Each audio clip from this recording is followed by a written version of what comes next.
In this story, after being reborn, the MC gains a unique ability. Everything he imagines becomes reality.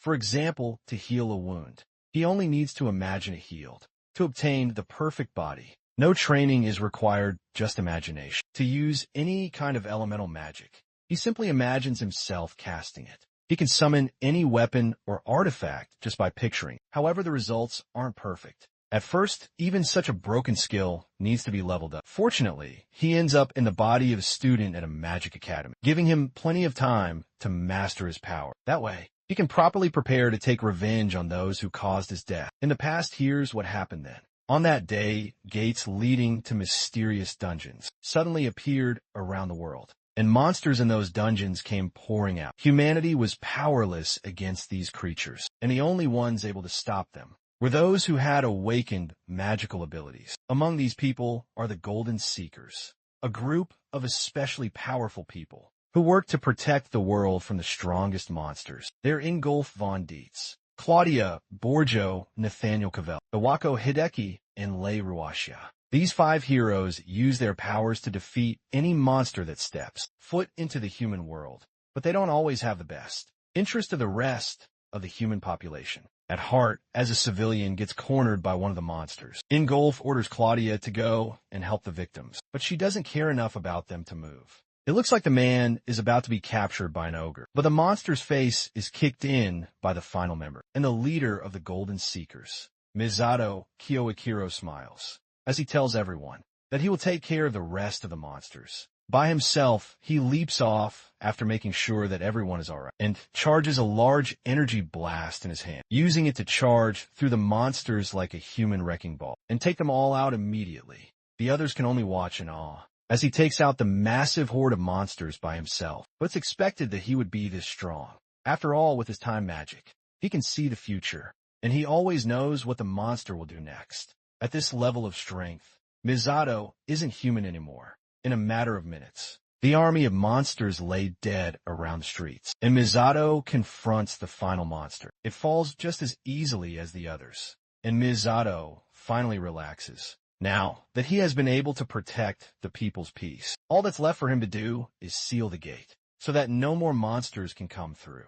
Right as he seals the gate, a blast sends him flying into the dungeon, trapping him behind his own seal. His 5 teammates watch him from outside the dungeon without a care in the world, even with his time capabilities. He has never seen a future like this before. He walks up to the seal and asks them if they were all in on this horrible plan, and why they would do something like this to him.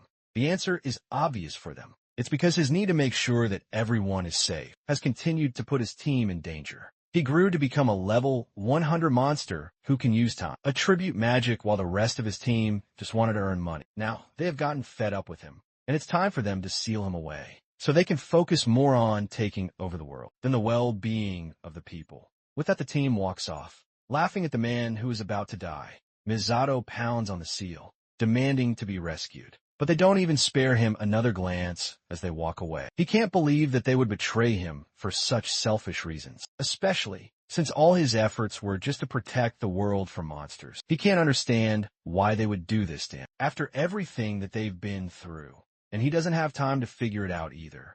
As monsters from the dungeon start to notice that he is trapped in the dungeon and start coming for him, Misato instinctively turns to fight them back. But he's met by a massive wall of hungry, powerful monsters. He uses his future vision to try and find a future where he can survive this. But every single future ends in his unavoidable death. It looks like his future already no longer exists, and this is really the end for him.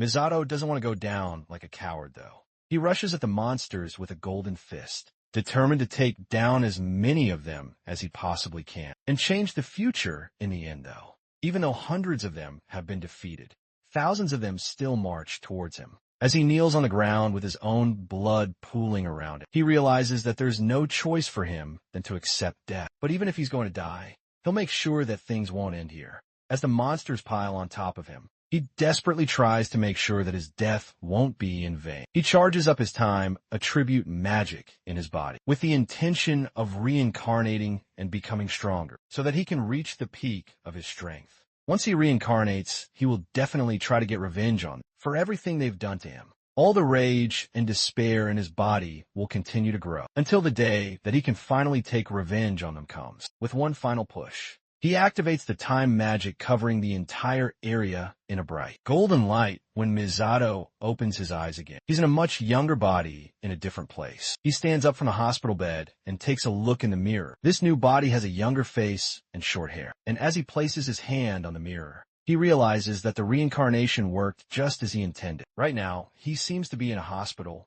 but the place has medicines that he isn't familiar with. It must have been several years since the incident, and he just hopes that it hasn't been too long, so he can still take revenge on the people that betrayed him. On a table beside the bed, he finds a student ID that must have belonged to the previous owner of the body he's using. Now from the date on the card, he can tell that it has been at least 20 years since the incident, meaning that he should still have time to find them. The name of the student is Ase Kayasuk, and they have the void attribute at level 1. Seeing that attribute causes Misato to laugh maniacally. As his luck in his previous life, he was feared by his comrades for being the strongest because of his time attribute. But as he improved, he realized that he couldn't get any stronger. That's because, even though his clairvoyance was able to see everything about the world, even he couldn't see the true depth of the void attribute's power. But now this body that he possesses has the mysterious power, and Misato feels sorry for him. That's because the void attribute is so rare and unexplored that it's also something that no one knows how to train. That's also probably why the boy is still at level 1. He was also probably mocked for having no attribute multiple times, despite unknowingly having the strongest. Now that he knows the situation that he is in, Misato makes a promise to the boy that's long gone, that he will make his name known throughout the world as the strongest adventurer that has ever lived,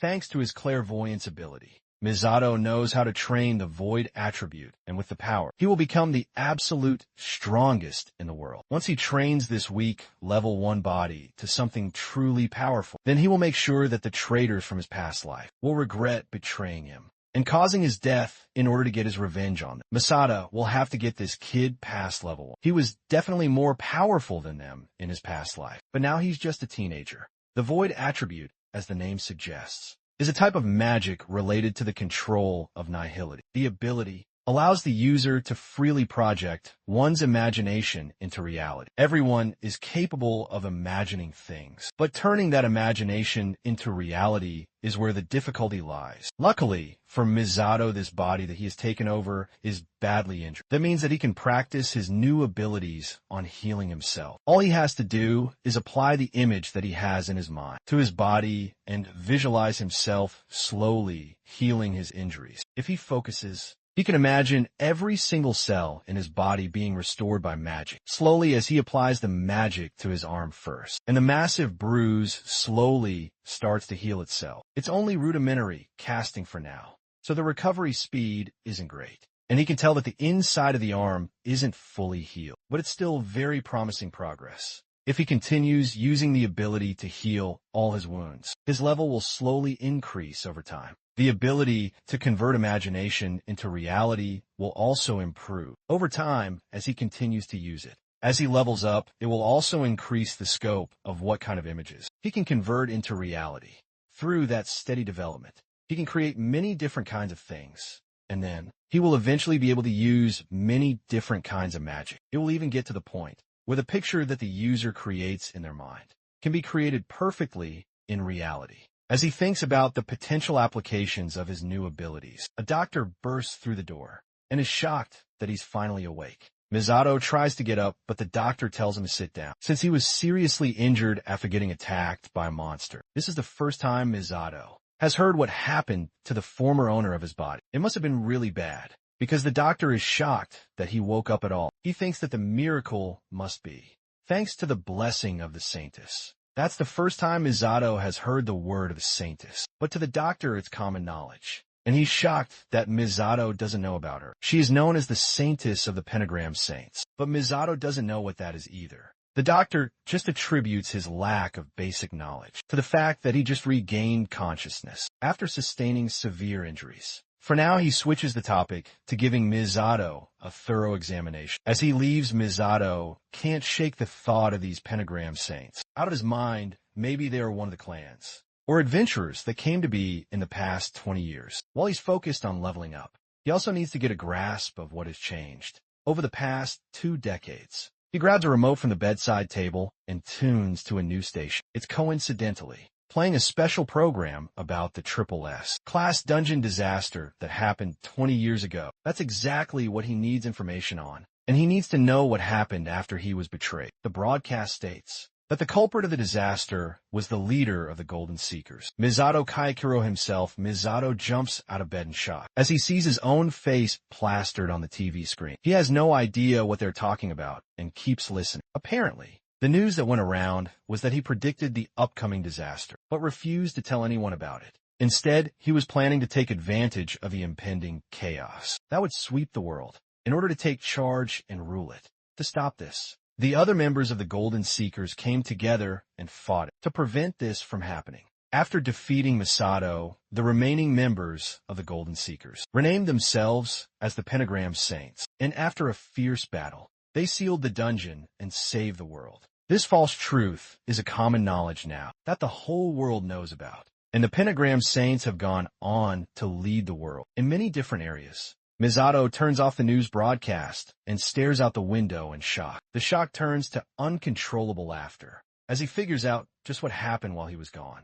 Not only did they betray him, they also dragged his name and dignity through the mud. They sacrificed him and shamelessly reaped the rewards in the end. Now they're being hailed by the world as heroes. While he's rotting with this new news, he is definitely not going to forgive them. Now he has to make sure that all of them go to hell one by one. But he has to calm himself down before he goes overboard. After all, he can't get detected by them, since he is way too weak to take them on as he is right now. The first thing he has to figure out is where they are and how he can get to them. He takes the boy's phone and scans through it to figure out what academy he attends. Just as he thought, he attends Tokyo Adventure Training Academy, which is headed by one of the Pentagram Saints, Iwako Hideki. He just woke up, and now he has already located one of the Saints so easily. Iwako is a cautious man, though, and he's not the type of person that would just show his weaknesses so easily. On top of that, the difference in their levels is just too great. Beating him as he is right now is pretty much impossible. For now, he has to focus on growing his levels and becoming stronger. He can't do anything at level 1,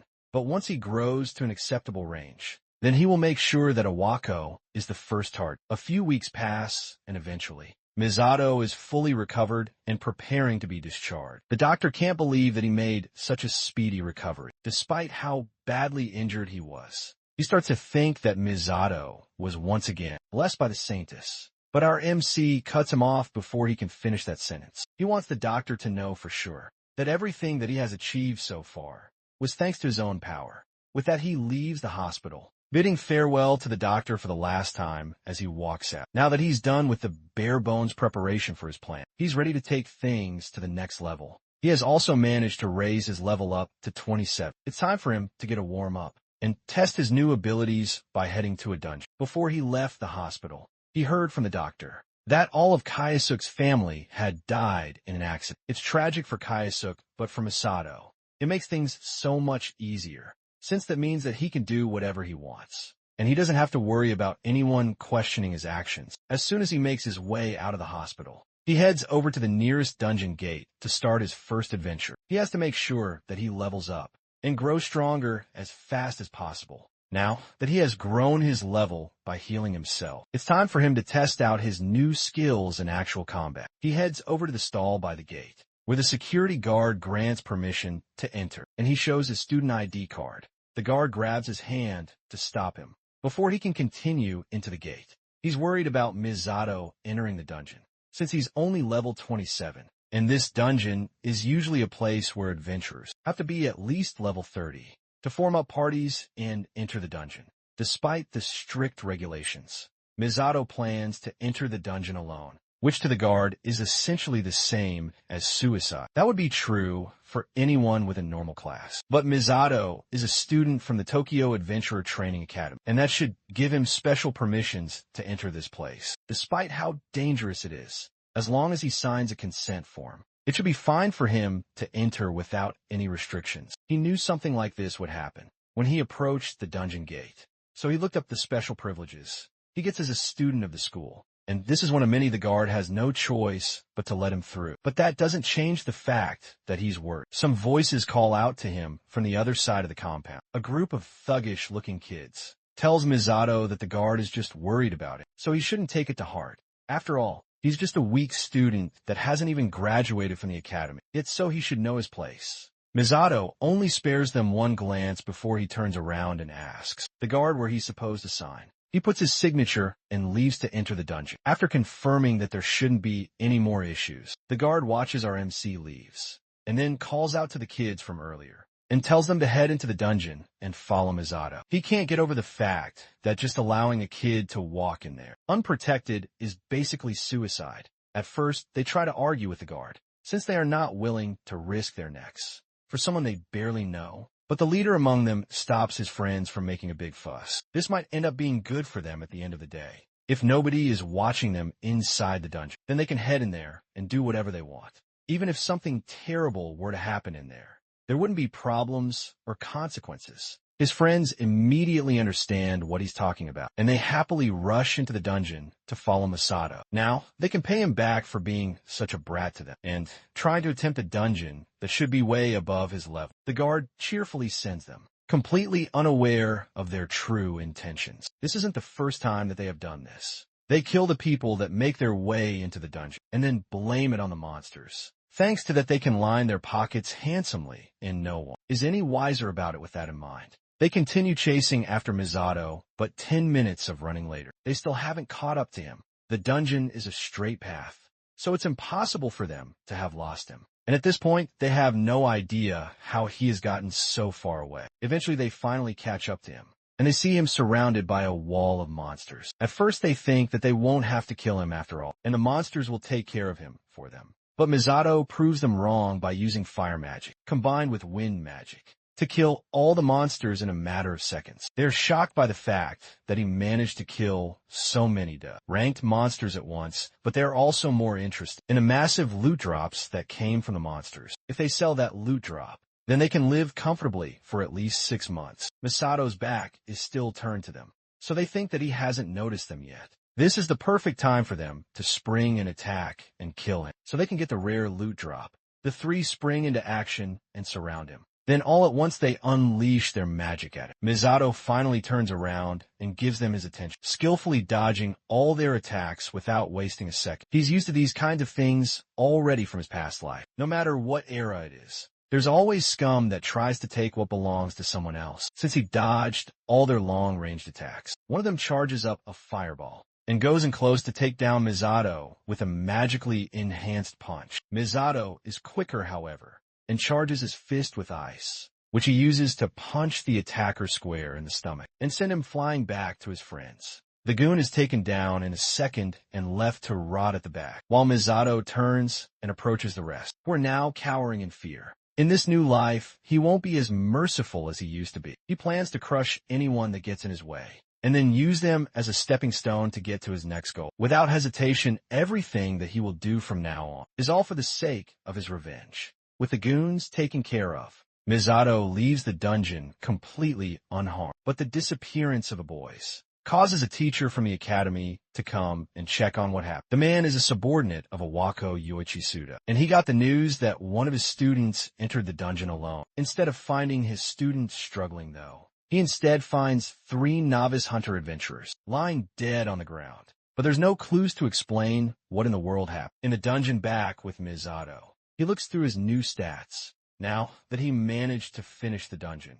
Thanks to clearing the D-rank dungeon, he was able to level up and test out his void magic at the same time. Now he has gained a new spell called Info Obscurity, which allows him to not only take his level, but also erase his dungeon entry records. Thanks to that, he can wipe any clues from the D-rank dungeon that could lead back to him. Now that he has moved on from that, tomorrow is his first day at the academy, and he needs to prepare for it. He takes a look through Kayasuk's phone and sees some unread messages from people that are clearly bullying him and extorting money from him through violence. That perfectly explains what Kayasuk has been through and how he got in that sorry state. The next day, he heads to school, and as he walks through the front gate, he's greeted by a cute girl that seems to know him. This is his classmate, Asahi Karen. and she runs up to ask him how he's doing after being hospitalized. It looks like despite his struggles, Kayasuk had people that were worried about him. As the two of them talk, a group of bullies come to confront Kayasuk. They tease him for being someone with no attribute, and they are clearly aware of the fact that he barely escaped death. These are most likely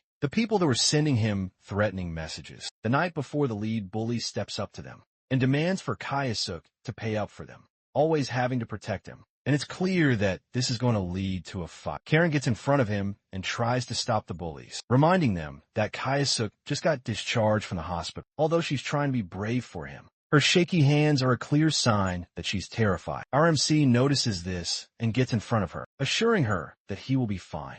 The bullies laugh at him, thinking that he's just trying to be cool in front of girls, since he's so eager to show off. The bullies are more than happy to remind him of his place in the school. Unfortunately for them, they haven't yet realized that the hierarchy has changed since Misato took over. He made a promise to the boy whose body he took over that he will make his name known throughout the world as the strongest adventurer. And Misato considers himself to be a person that keeps to his word. He taunts the first bully, and it works incredibly well, causing him to cast a spell towards Misato's direction. Using magic outside of dungeons is against school rules, but it seems like the bullies don't care anymore. They need to show Misato that it's wrong to step out of line when they don't have attributes. He tosses a fireball at our MC, and Misato returns in kind, countering his attack with an even bigger fireball. The two attacks clash, resulting in a huge explosion, while the bullies wonder. When Kayasuk got the ability to use a fireball, Misato is barely fazed by the weaker attacks, and the bully tells his friends to stop standing around like NPCs and do something.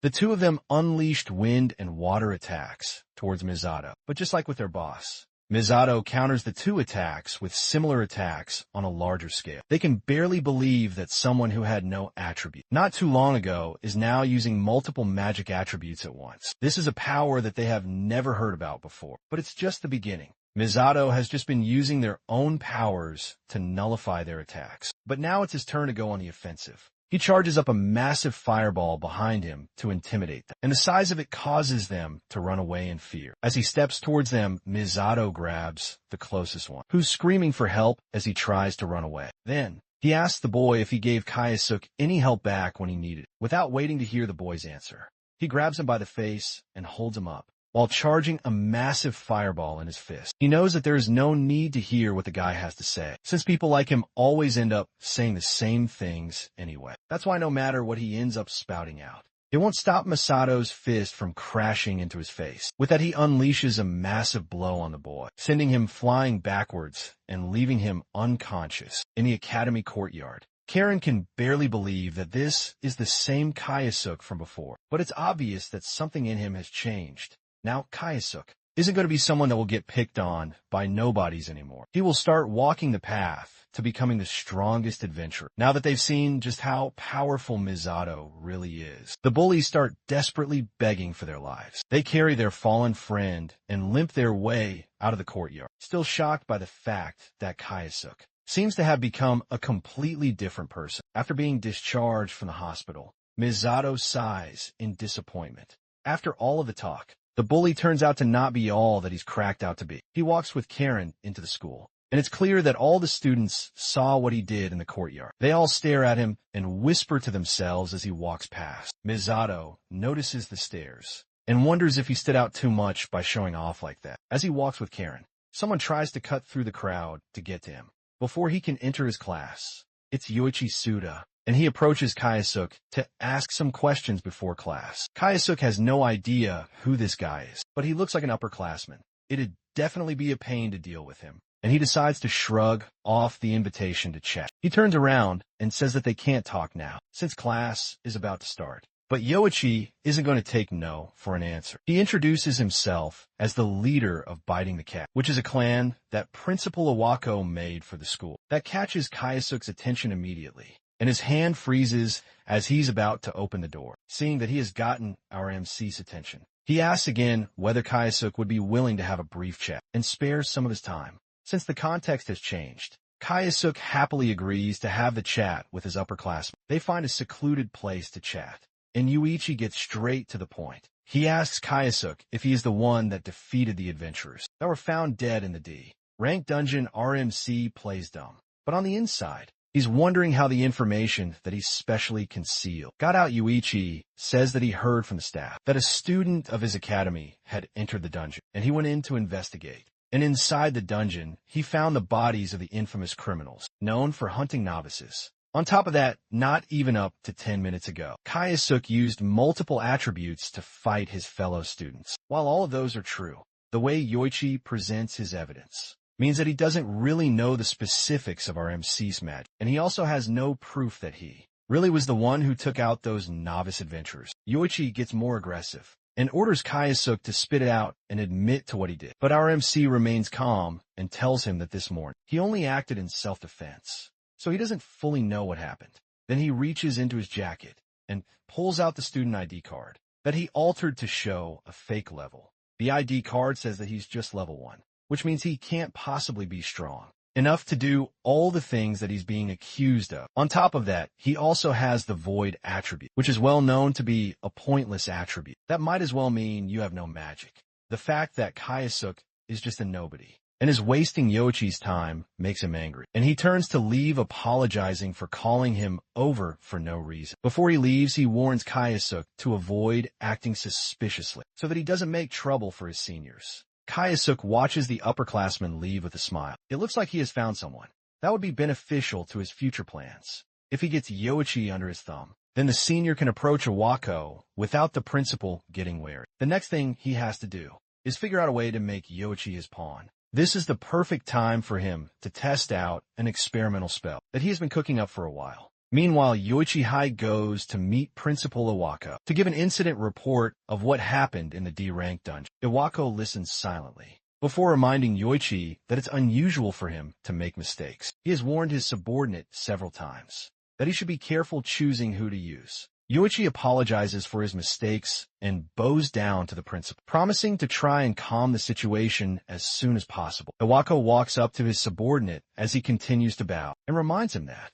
if it becomes known that he worked with adventurers who hunt novices, then the backlash will also reach the principal, who is a pentagram saint then. He grabs the student by the face and tells him that if he continues to make mistakes like these, then he will be discarded in a heartbeat.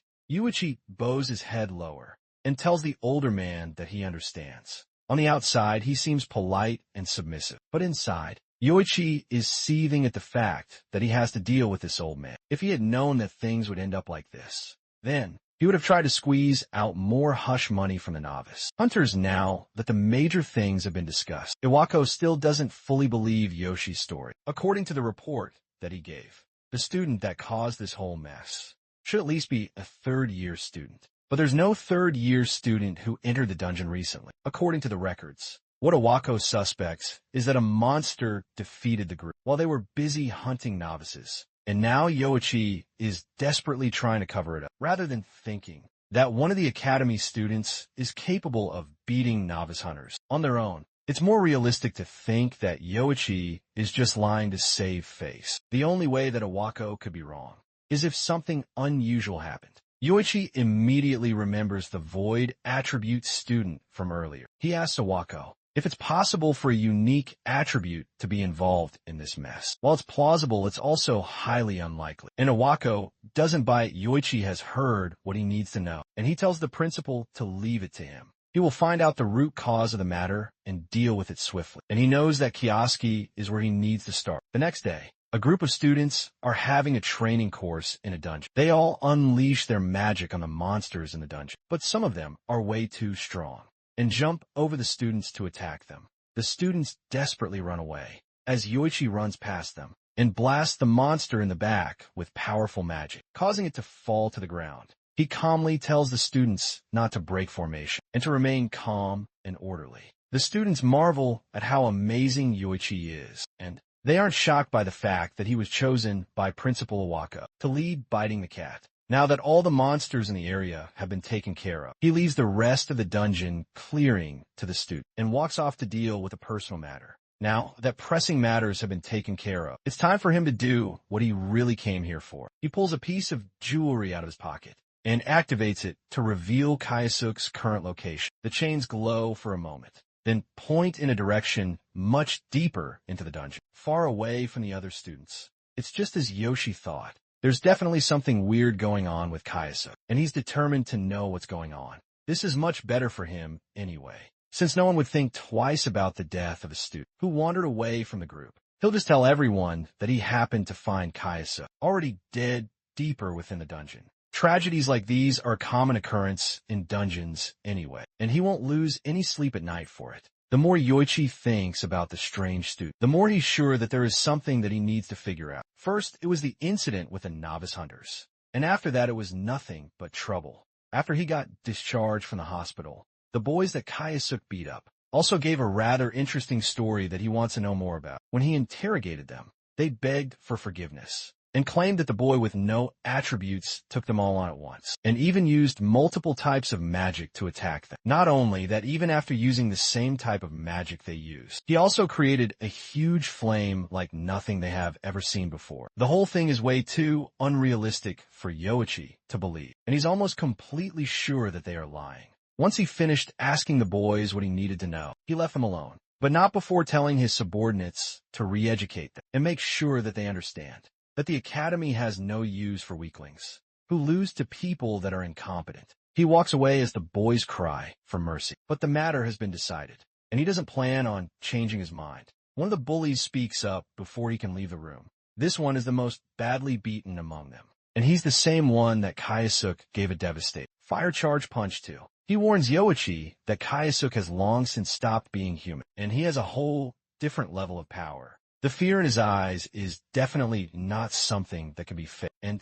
just to be sure, Yoichi had Kayasuke placed in a special class hosted by Biting the Cat. Instead of showing off all the things that the boys claimed though, just created some powerful illusions, which isn't half as impressive as what they claimed he could do. It's more likely that Kayasuke used some kind of magic item during their fight, and he's just a weak non-attribute that doesn't need any attention. He's also sure that our MC must have used some kind of underhanded method to take care of the novice hunters too. As he walks deeper into the dungeon, he starts to notice some monster corpses littered around the area. These monsters were most likely defeated by Kayasuke, and it looks like they were defeated with a single hit of fire. Seeing the evidence right in front of him makes Yoichi think that maybe those boys weren't just exaggerating. After all, but the level of power he's seeing still isn't a big deal for him, and he continues walking deeper into the dungeon to find his target. Even Iwako, the pentagram dropout, could surely do something at this level of power. Speaking of Iwako, Yoichi is forced to do as he says for now. But one day the leader of Biting the Cat plans to surpass the old man and take his place as one of the pentagram saints himself. From there, he can go on to rule the world.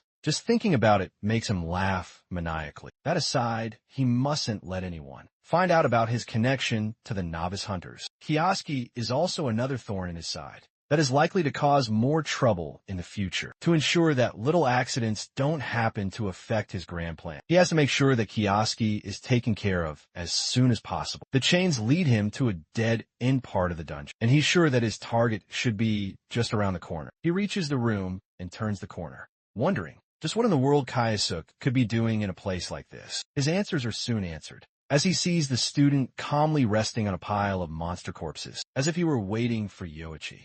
The moment he turns the corner, Kayasuke scolds him for being late and keeping him waiting. Yoshi can barely believe what he's seeing. After all, his presence should have been completely concealed, but it's clear that Kayasuke was patiently waiting for him. This entire time his mind starts to race, as he wonders how Kayasuke managed to notice his presence. But our MC parrots his thoughts perfectly, before he can even finish thinking them. On top of being powerful to unknown degrees, it looks like our MC can even read thoughts. Now that's another problem for Yoichi to worry about, as he tries to figure out who he's facing off against, with no reason to hide in the corner anymore. Yoichi comes out and directly asks Kayasuke what exactly he is. Kayasuke doesn't answer the question, and instead compliments Yoichi on being someone personally chosen by Iwako. But then he also says that the feat isn't something that he should think of as a big deal. The way he hunted down the novices and extorted money from them is a cowardly act, just like his mentor Iwako. That's something that no one should know.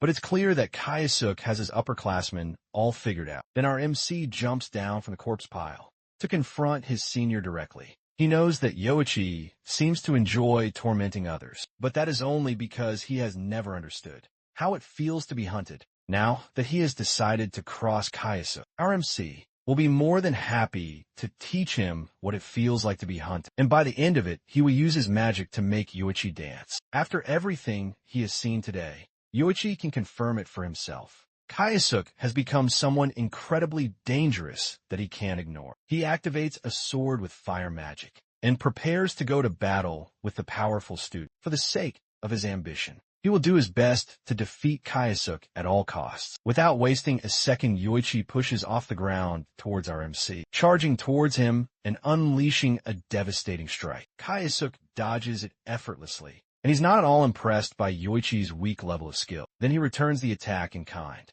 by charging up a fireball in his hand and sending it right back at Yoichi. The senior student cuts through the flame with his sword, and he too isn't impressed with Kaisuke's level of skill. It's clear that the two of them are holding back against each other, and the battle is just starting.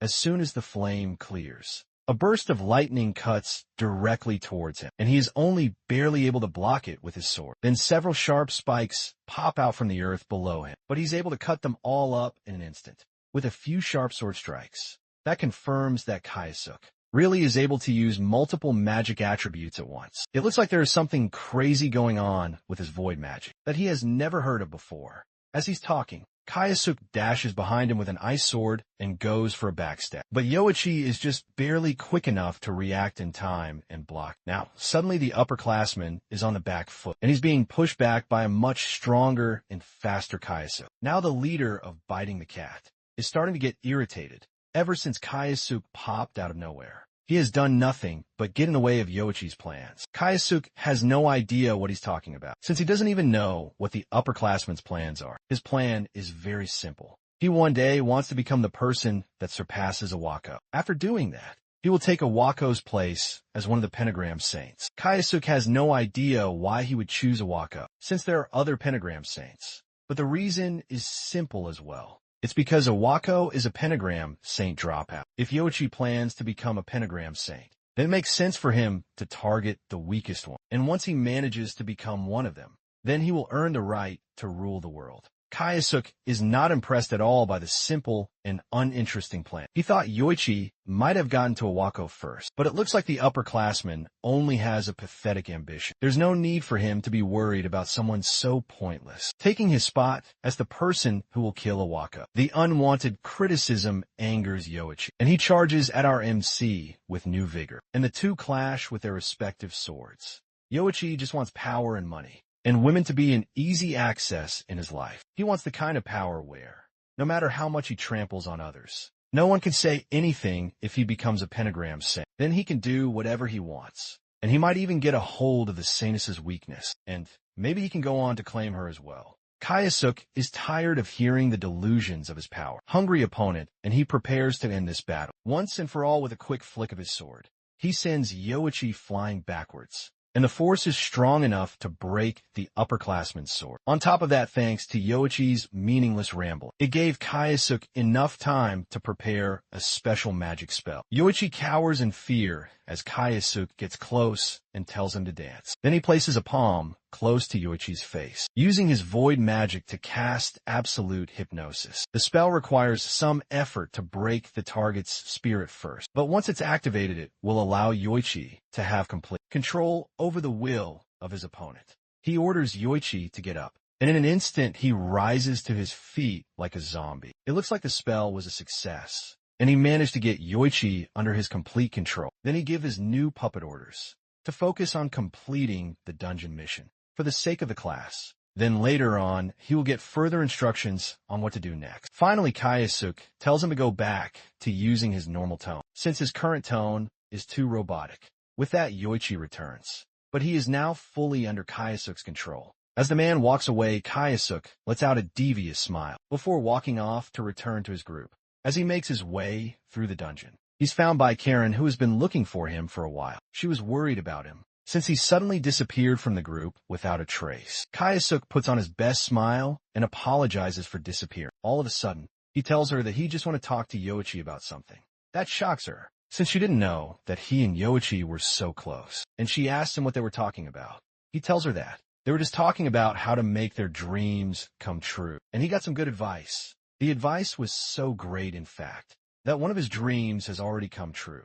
Their conversation is interrupted by the group of students. Leaving the dungeon, the special class is about to end, and all students need to report back to the group. Before they leave, Karen turns around to head back to the group and tells Kayasuk to follow her. Everything is going right according to his plan, and now he has managed to acquire a pawn that Awako would never suspect. Yoichi returns to give a progress report on how his investigation into the person that attacked the novice hunters is going. He tells Awako that the student who attacked the novice hunters is actually a student with a unique attribute. Just like he suspected, the student is Ase Kayasuk, and he's a first-year student with a void attribute. Yoichi claims that he is holding Kayasuk captive at the usual torture location, and he is also be interrogating the first year to dig out information. That is how the student admitted to using multi-attribute magic. That catches Awako's attention, and he asks what Yoichi means by multi-attribute magic. The specifics are currently unknown,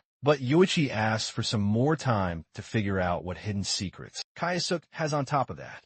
It's been a while since the principal has had any hands-on time with their victims. Yoichi asks Awako if he would like to be in charge of the students' torture and interrogation. This sort of thing isn't usually something that Awako would concern himself with, but just once wouldn't be bad for him. It's been a while since he tortured someone, and it would be a good opportunity to repay the kid generously for all the trouble that he has caused to both the principal and Yoichi as the two discuss. Awako's phone rings, and he tells Yoichi to leave, assuring him that he will go to the warehouse later to take care of it himself. Then the man answers the phone, to be greeted by a mocking female voice on the other side. She greets him and thanks him for choosing her company during the previous day's bid on materials. Awako isn't ready to hear her pretentious tone and tells her to drop the act. The person on the other side of the line is one of the Pentagram Saints, and the current CEO of Lei Company. Lei Rawashiashi drops the act just as he asked and reminds him that they are both partners, since they are sharing the government's lovely subsidies. Iwako still isn't in the mood for her annoying mockery, and he tries to end the conversation by telling her that he's busy right now, and they can talk on another day. She asks him what business that he could possibly have, since he has an easy job as a ruler of an academy that constantly fills his pockets. He tells about Kayasuk and his void attribute, and that catches her interest. She knows the void attribute as a useless attribute and wonders what Awako wants to do with a failure like that. He agrees with her that the void attribute isn't worth much concern, but he also reminds her that anything could happen, since the void attribute is still a unique attribute. It's obvious to her that Awako is still thinking about Kyoakuro, Masato's time attribute magic. The principal doesn't like hearing that man's name and screams at her so loud that she has to take the phone away from her eyes. Because of the volume, Awako is still as short-tempered as ever whenever Misato is mentioned, but she can't blame him for that. After all, as soon as Misato awakened his time attribute power, the balance of power between adventurers shifted completely. Since she has said what she needs to, she decides to end the call and tells him that she will contact him later. Awako slams the phone receiver on the table as soon as the call disconnects. He doesn't like talking to her, and he especially doesn't like hearing the name of their former leader. Just hearing it has gotten him fired up, and it seems now is the perfect time for him to take out all his anger. Awako heads to a secluded warehouse in the forest, where he and Yoichi usually carry out their torture methods on their victims. As he walks towards the large doors, he wonders how he's going to torture the student, going through various different torture methods in his head. He couldn't let out all his anger on Masato, so he will pour out on Kayasuk instead. The door opens up to an empty warehouse, and neither Kayasuk or Yoichi are there. As Awako is trying to figure out what's going on, Yoichi comes up from behind with his sword drawn and aims directly for Awako's face. The principal doesn't even look behind him, as he catches the sword between two of his fingers. For Yoichi to think that an attack like that would land, he must have severely underestimated his principal. Awako charges up energy in his hand, ready to teach Yoichi a lesson. If he was upset at the mention of Masato earlier, then this petty attack has made him manic with rage. He wraps Yoichi with magical chains and holds him upside down. Then he kicks his subordinate away with ease, sending him falling to the ground with a grunt of pain. Clearly, Yoichi made the wrong choice here by challenging Awako. without acknowledging their difference and strength. Now it's time for Iwako to break him down and destroy all his foolish desires. Before he can start teaching Yuichi a lesson, a stern voice speaks up behind him and laughs at the fact that Iwako still remains an idiot. The principal turns his head towards the voice and sees Kayasuk calmly walking out of the warehouse. He continues to berate Iwako, pointing out his love of groveling before the strong and exploiting the weak.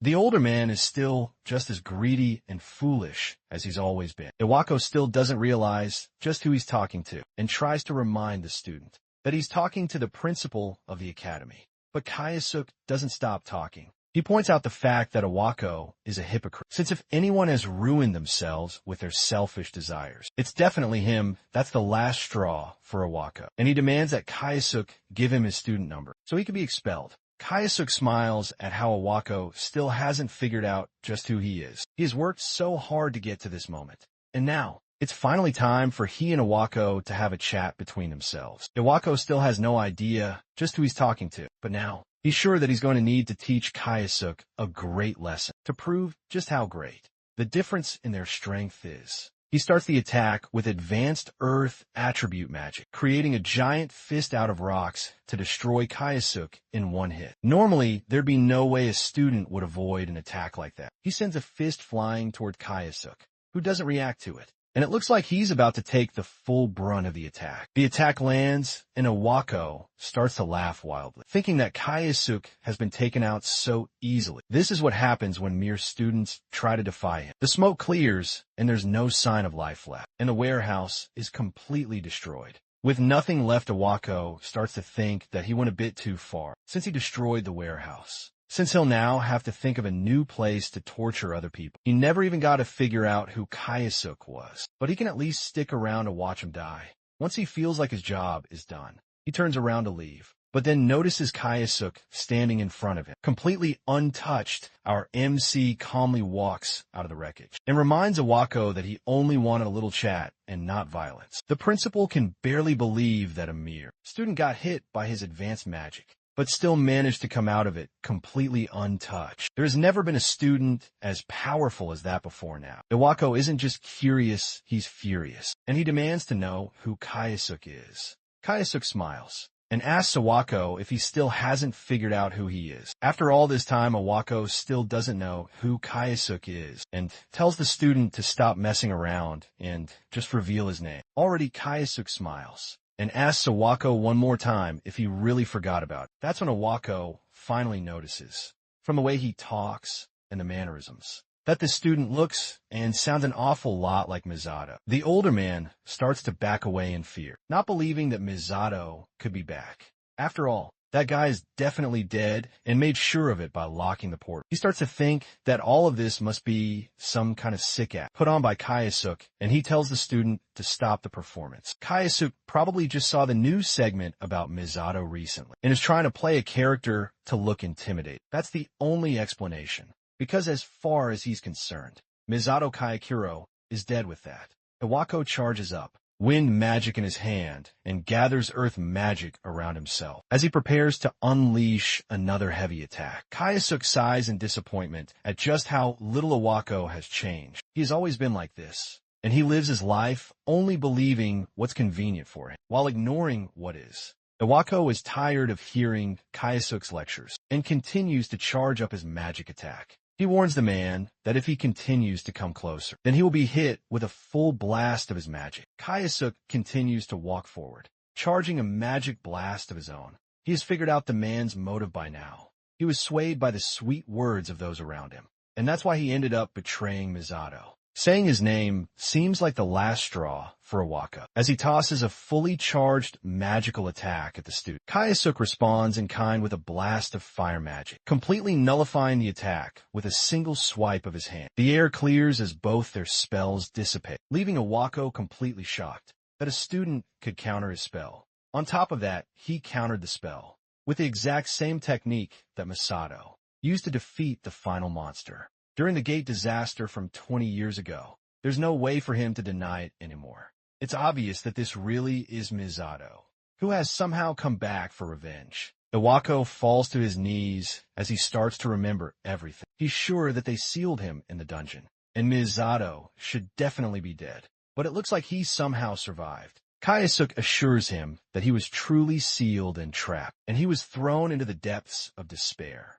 Iwado finally accepts that this really is Misato, standing in front of him, and the student comes up to his principal with a smile, looking happy that Iwako finally remembers him. Iwako is so shocked that he has to ask again if Kayasuk really is the dead Misato Kyoikuro. The principal doesn't wait for an answer and gets up to challenge him again. He just can't believe that this really is Misato. That man died over 2 decades ago, and for him to be here, that means he somehow returned to this world. Then he starts charging up another spell, this time to bring Kayasuk down for good. He fires more wind-based magic attacks at the student, and Kayasuk easily steps back, avoiding the attack entirely. But Iwako doesn't give him time to rest, and sends another massive rock fist crashing down on it. Kayasuk still manages to calmly dodge the attack, with no serious urgency at this point. Iwako is getting even more angry that a little brat is managing to perfectly dodge and avoid all his attacks,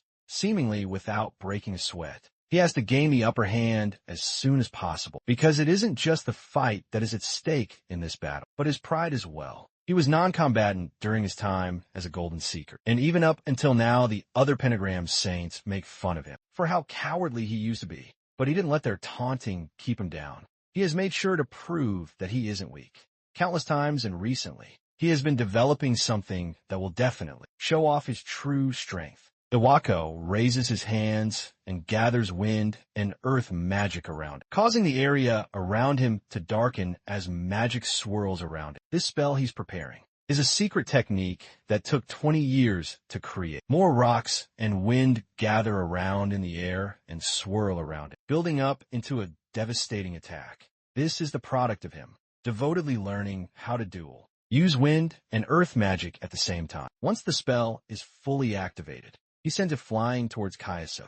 All at once, multiple powerful shots of wind and earth fly from his palm, straight towards our MC, and they cut through the air before striking the ground, and causing a huge explosion to completely engulf the student. The large whirlwind of magic settles, and Iwako takes a moment to catch his breath. This is his strongest magic spell, and it clearly took a lot of energy from him to cast. The dust starts to settle, and once again, there is no sign of Kayasuk anywhere within the debris. It looks like Iwako has managed to come out on top.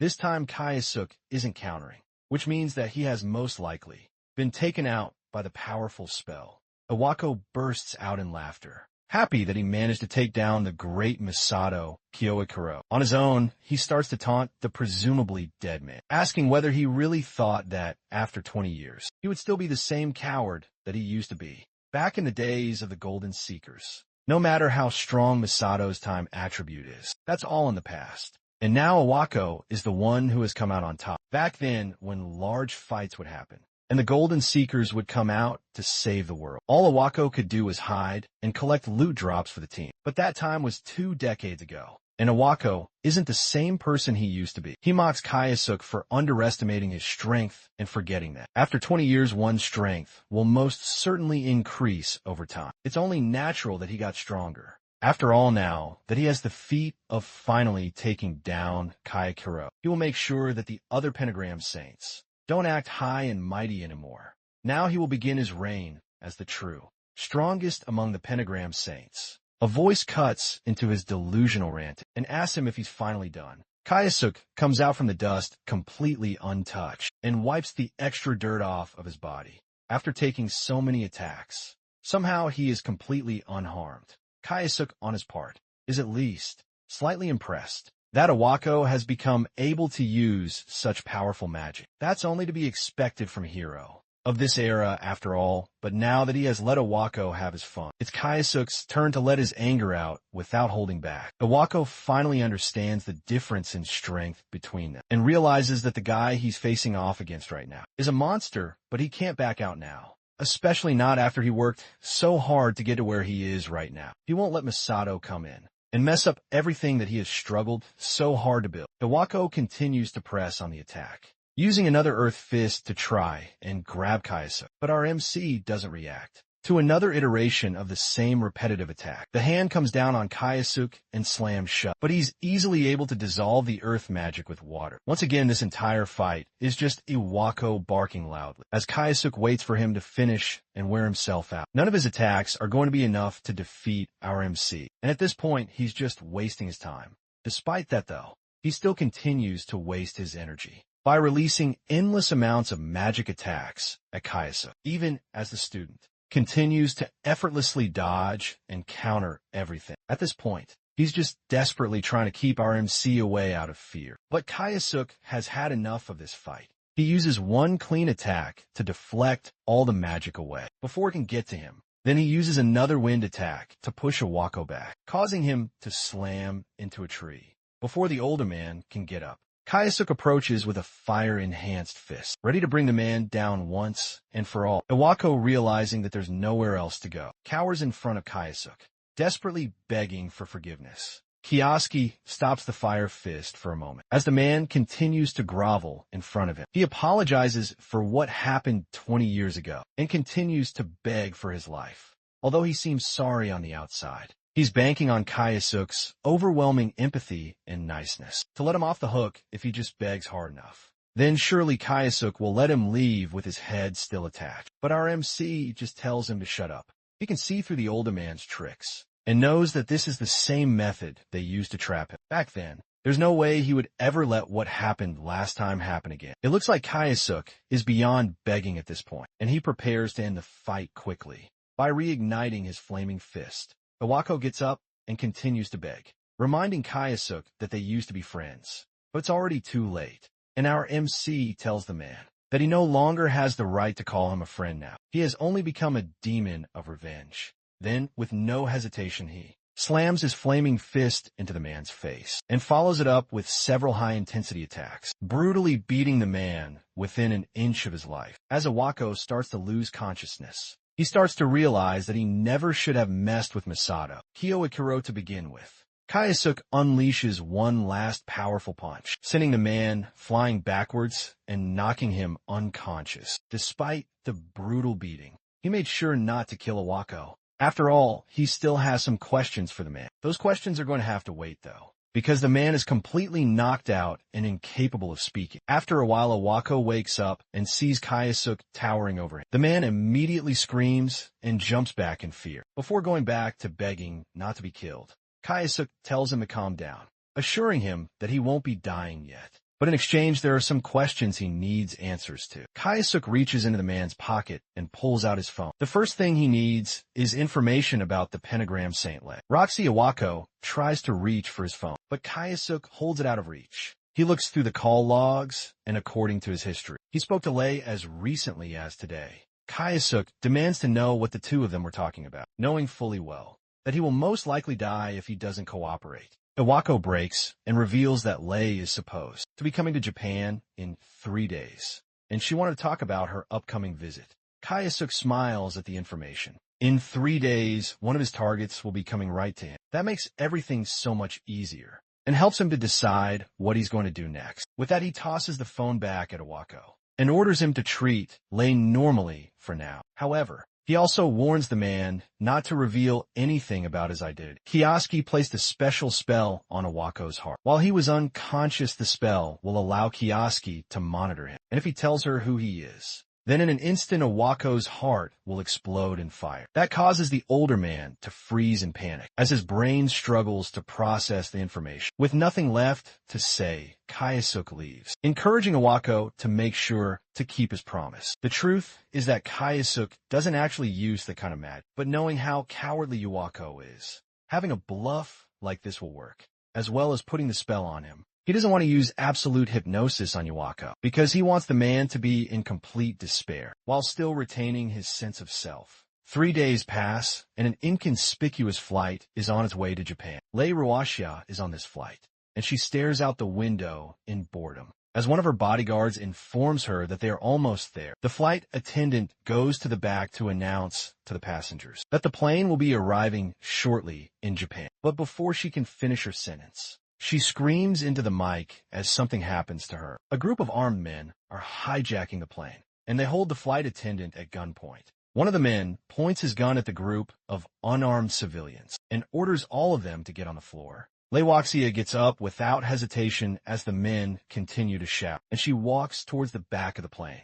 Then in an instant, she rushes in front of one of the men and grabs him by the collar, using magic to slam him into the ground before he can react. With one down, she runs to the other, one holding the flight attendant hostage, and knocks him out with a quick palm strike to the face. In a matter of seconds, both criminals are incapacitated, and the passengers look up to see Lei standing over their unconscious bodies. The plane lands without any further mishaps, and the criminals are escorted away by law enforcement. The owner of the airport arrives, personally to thank Lei for her efforts in quickly and silently dealing with the criminals.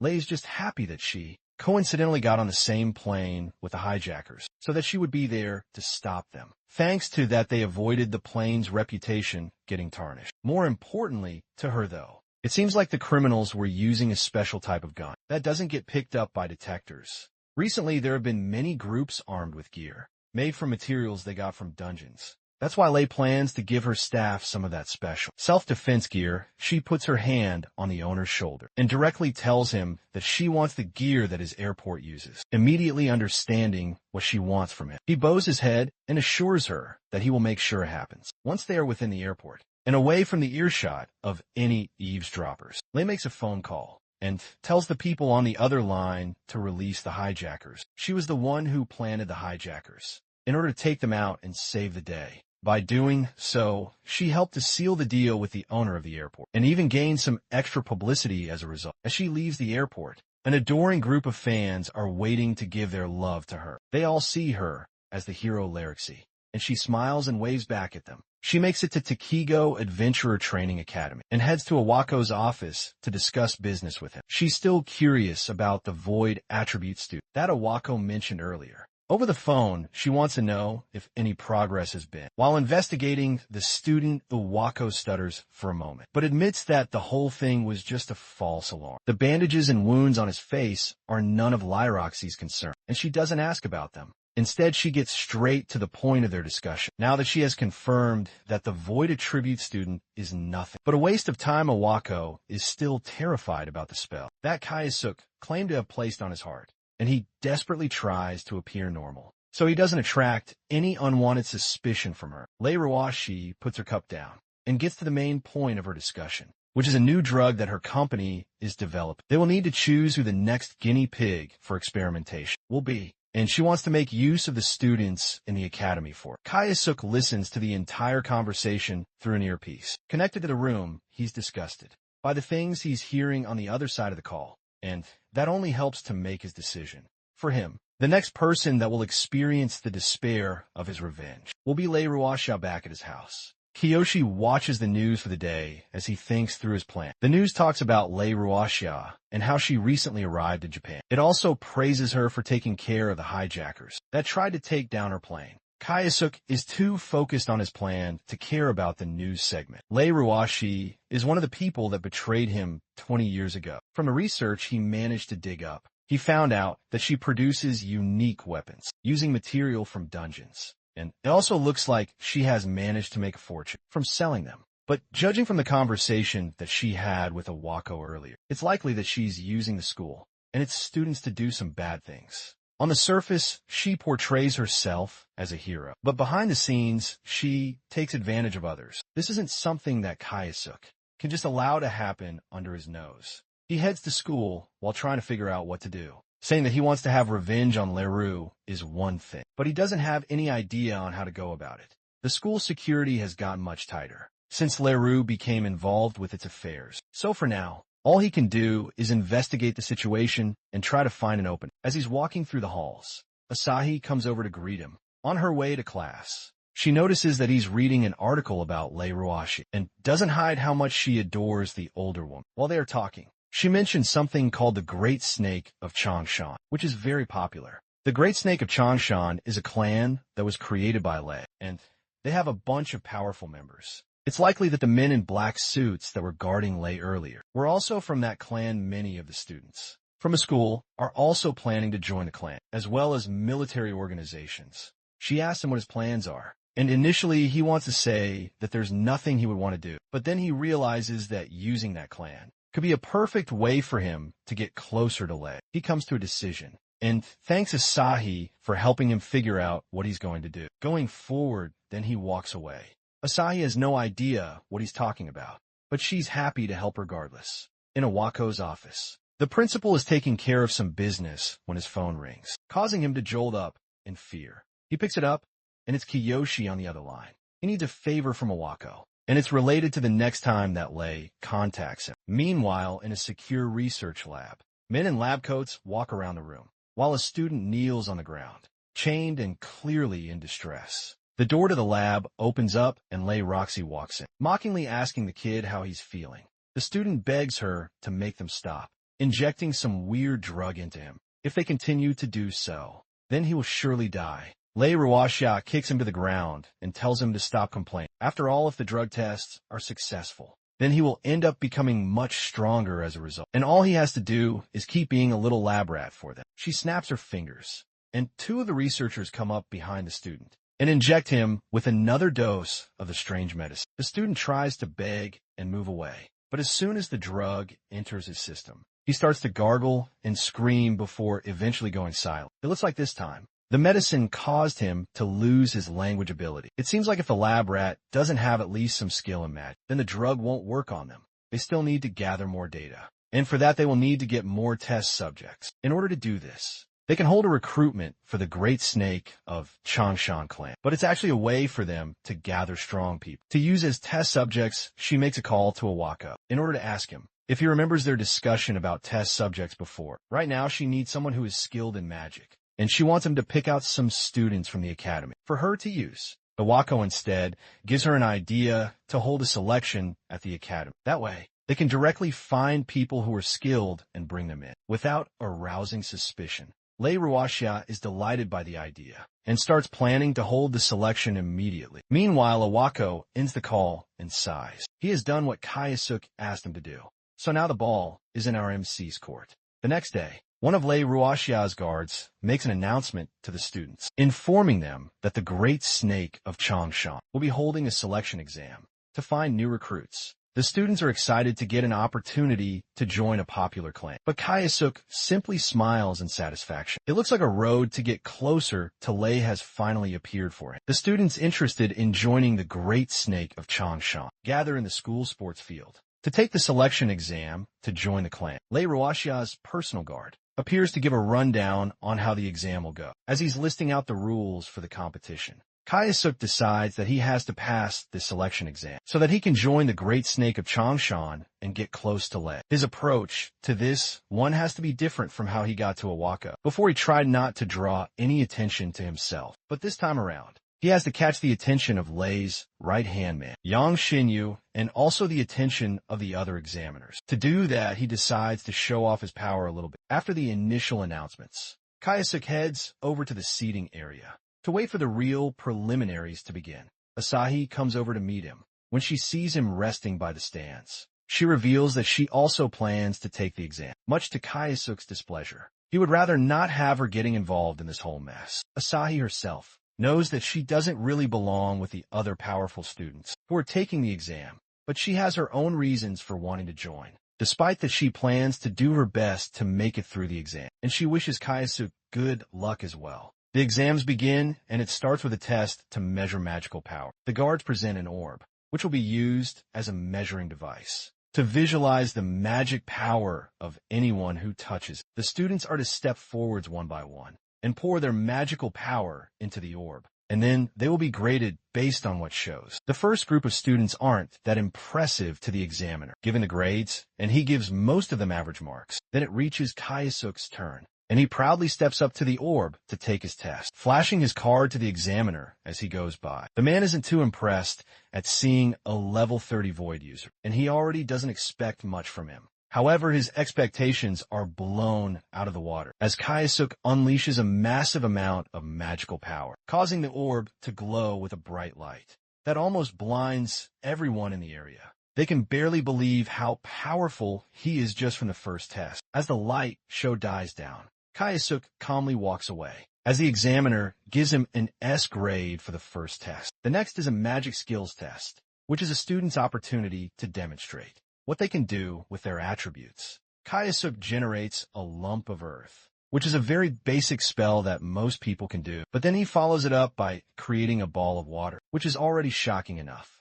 But afterwards he finishes it up with a ball of fire, lightning and air, and manages to perfectly hold all of them together at once. Those are all the basic attributes of magic, being cast and maintained at the same time. And it's a feat that no one has ever seen before. That's the power of the void attribute, which has been mocked as powerless for much too long. Asahi runs over to congratulate him after his incredible performance. But now it's her turn to prove her worth with her magic. She steps up to a bunch of dried and dead plants and casts light magic on them, instantly reviving them and filling them with vitality. The other students laugh at the fact that all she can do is revive dead plants, which is nothing special. But Kayasuk knows the true value of her skill. She has light attribute magic, which is just as rare as his void attribute, which means she has the potential to become powerful like it. But it'll be difficult for the examiners to evaluate her skills, because it's so rare he feels a bit bad for her. But it's better for her to not get dragged into this mess with him. Unexpectedly, despite Kiyoski's thoughts, Yang Senyu puts her name down as someone worth trying, as a test subject after all the exams are done. The last stage is a one-on-one duel with the examiners. These examiners are members of the Great Snake of Changshan, so naturally the students have no chance of winning. But this fight isn't about whether the students can win or lose. They will all be evaluated based on how well they fight. Yang Shinyu is well aware that there is no way a student could win against them. In the first place, Kayasuk's turn comes up, and he's set to face one of the toughest-looking examiners. In the event, he has already made quite a stir during the exam, with all the showing off he did earlier. So the teacher is more than happy to face off against him and prove that his results in all the other tests don't mean anything. When faced with real combat, Kiyoski humbly agrees and says that he is excited to learn a lot from their fight. The examiner is eager to finish this in one hit and creates a large attack from earth magic, firing multiple shots at Kiyoski. The student is immediately able to block it with wind magic, and he counters the attack completely, sending it all flying back at the examiner. He can't believe that a mere student could destroy his magic with one hit. But by the time he looks up, Kiyoski is gone then. He reappears behind the man, with a sharp icicle made from water magic pressed on his throat. The winner is declared immediately, and Kiyoski comes out on top in the exam. Young Shinyu can't believe that a student would be able to win against someone from his clan, and he starts to wonder just who Kiyoski is. Later that day, he calls Lei Roxy to explain the details of the exam. She asks him if he found any interesting test subjects, and he brings up a student in particular that is rather interesting. He passed the exam with an overwhelmingly strong performance, and it seems like he has the void attribute. As soon as Lei Roxy hears that, she realizes that the student is most likely the same person that Awako was looking into. Now that she has heard that, it looks like she has managed to get her hands on a very interesting guinea pig.